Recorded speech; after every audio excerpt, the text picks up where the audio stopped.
Chapter 5.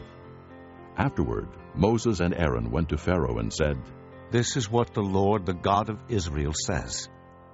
Let my people go, so that they may hold a festival to me in the desert." Pharaoh said, "Who is the Lord that I should obey him and let Israel go?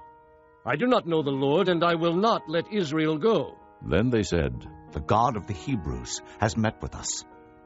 Now let us take a 3-day journey into the desert to offer sacrifices to the Lord our God, or he may strike us with plagues or with the sword."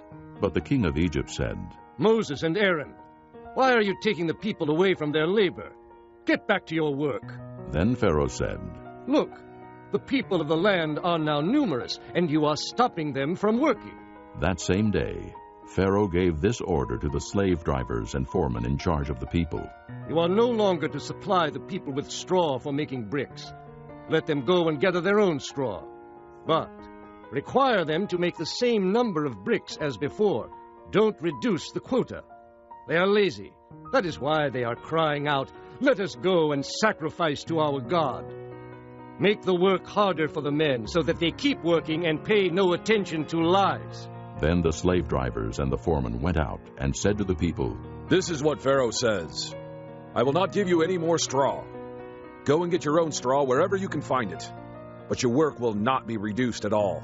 So the people scattered all over Egypt to gather stubble to use for straw. The slave drivers kept pressing them, saying, "Complete the work required of you for each day, just as when you had straw." The Israelite foremen, appointed by Pharaoh's slave drivers, were beaten and were asked, "Why didn't you meet your quota of bricks yesterday or today as before?" Then the Israelite foreman went and appealed to Pharaoh. "Why have you treated your servants this way? Your servants are given no straw, yet we are told make bricks. Your servants are being beaten, but the fault is with your own people." Pharaoh said, "Lazy, that's what you are. Lazy. That is why you keep saying, 'Let us go and sacrifice to the Lord.' Now get to work. You will not be given any straw, yet you must produce your full quota of bricks." The Israelite foremen realized they were in trouble when they were told, "You are not to reduce the number of bricks required of you for each day." When they left Pharaoh, they found Moses and Aaron waiting to meet them, and they said, "May the Lord look upon you and judge you.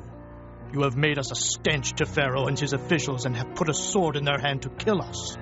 Moses returned to the Lord and said, "O Lord, why have you brought trouble upon this people? Is this why you sent me?